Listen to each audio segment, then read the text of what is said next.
Alright, so now we reach the outer wall of the castle. The castle guards are dropping stones, watch out. See, this is a little different. You carefully place your fingertips and toes into the crevice as you scale the castle wall. This is a little different from your normal adventure game because you didn't really get a whole lot of this. You didn't get stones falling down and alligators chasing you. I won't be surprised if a stone appears right at the last second here. Okay, no. So the game threw in some variety. That much I have to say for the Black Cauldron is they try to mix it up a little bit, make it a little bit more. They put a little bit more of a sense of threat into the game. With King's Quest, you knew you were going to die every other screen because you ram your head into the overhead parapet. Okay. Oh, I think there's a window over there. Crap. In King's Quest, you knew if you turned a rock wrong, if you talked to the wrong person too early. Oh, jeez.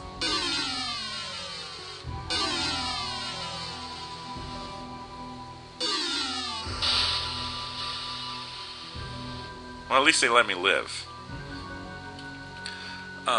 But you knew that if you, there's a mouse that you can't get too close to. There's a beanstalk that if you go a pixel too wrong, if you turn over a stone from the wrong direction. King's Quest and its ilk, like Space Quest, were just loaded with deaths. But they were sort of like environmental deaths of a sort that they just weren't like this. People weren't tossing stones at you. It wasn't that active. Oh, I should probably keep moving into the window.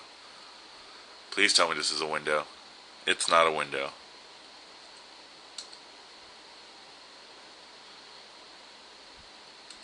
Well, then I'm not sure.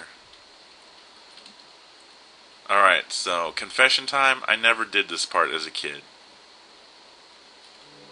Since you removed the vines covering the window, you could climb in the window. Oh, okay. Well, let's climb into it. There seems to be an old window here, but it's covered with thick vines. Let's use the dagger. This dagger easily cuts through these vines. Cleverly, you slip through the forgotten window into the Horned King's castle. And now we are in the heart of Doom. So we save S3. Now, that was one way to get in. There's another way to get in. So let's see if I can show that way. It's going to require us to go do something a little slightly different. But either way, we're going to end up in the castle. And I guess the whole point of the Let's Play is to kind of show the variety of the game, what it allowed for. Now you see there's a drawbridge here. You are in front of the dreadful castle of the Horned King. A slimy green moat filled with alligators surrounds it. Now there's supposed to be someone here, I'm pretty sure. Let's see what happens if I go up to the castle.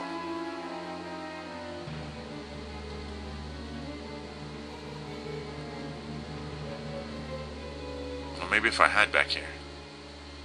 Oh. Okay, well I recognize this. This is a balcony. I didn't realize they made the environment over here so large. I guess this is about as far north as we can go. Now, we've already shown you can get into the castle onto the second floor. What I want to show is how we get into the castle on the first floor. Yeah, this is about as far as we can wander. So let's head back down and see if what I think is going to happen actually does happen. I'm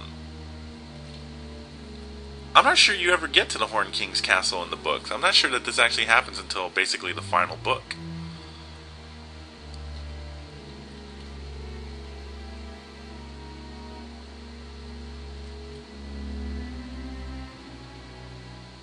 Huh, I can't go any further down here.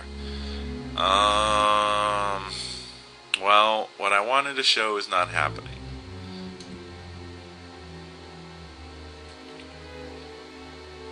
I wonder if I could use the magic dust to get into that window.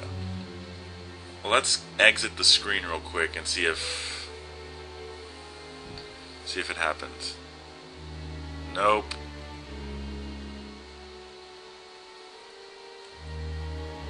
No. Okay, here we go. Now, I want to get to him and jump in. That's the whole point of this, is I need to get in. Hopefully this happens and I'm not doing this for nothing.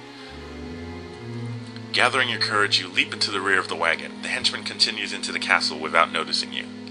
Alright, you begin to feel a little hungry. Now see, once inside the castle, food and water are short. That's why it was important for us to load up earlier to find the wallet and the flask.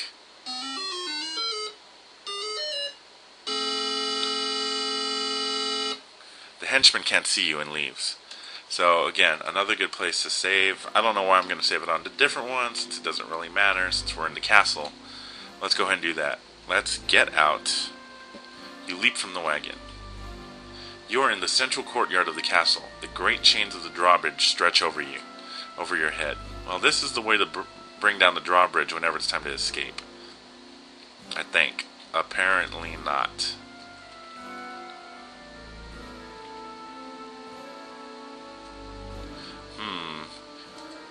Okay, so I can't move the gate. I can leap out of the wagon. I'm pretty sure that's going to be important later. Let's set the speed back up to fast, now that we don't have to worry about falling off of any ledges. There has to be something back here. I mean, they don't just draw stuff just so that you'll get confused by it. But apparently they do. I could have sworn there was some sort of secret switch back there to lower the drawbridge, but I can live without it. Oh, that means I'm going to have to figure a way out of here later. Oh, jeez. Whole bunch of caskets. There's nothing to do here. You can't do anything here. Nothing to do here. See, that henchman is wandering around here somewhere. It's not like he's just gone. The quickest way to doom is to forget about him. But at least at this point in the game, the henchman is not an automatic death. It just means that you'll be thrown into jail, which is not a bad thing. Part of the plot progresses. In the movie, in the book, in the story, getting thrown into prison is actually the way the story progresses, because you start to meet some people at that point. But apparently that's not meant for me. I am not destined for that fate. So, you don't want to go near the Gwythaint. That much I do know. It will eat you alive. Okay, apparently don't want to talk to the chef. Actually, I kind of want to see what he does. There's nothing to do here. That looks like a real cleaver. Perhaps you should find out. Ah, jeez. You are taken to a cell in the Horned King's dungeon. On top of everything else, they took all your belongings. Your throat is dry. Oh, this was a great time for me to get thirsty. You'll stay in this dungeon until you rot, big boy. Okay, so now I'm thirsty and I'm trapped. I have one magic word. Bimpixif. And nothing happens. You pick up the tin cup and carry it with you. Now, there's something to do here. You're in a cell in the Horned King's dungeon. You can't do anything here. Let's use the tin cup. You rattle the cup against the stone, but nothing happens. If I keep rattling, eventually something's going to happen. I think. Otherwise, I'll have to reload, because I'm going to die of hunger at some point.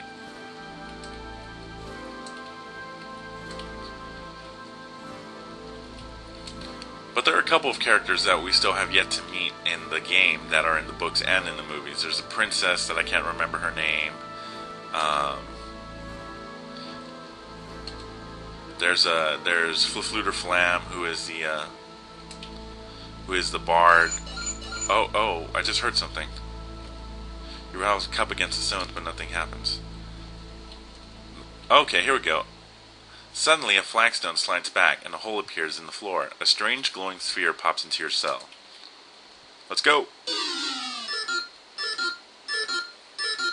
You fall into a hallway below the Horned King's dungeon. There is a beautiful girl here who says, "Oh, hello. You must be a prince or a great warrior. I'm Princess Elenwy, and this is my magic bauble." Alright. We found Princess Elenwy. This is a good time to call it 5. And at this point, we're about halfway done with the game, I think. So let's go ahead and call it a day here. And I'll pick this up at another time.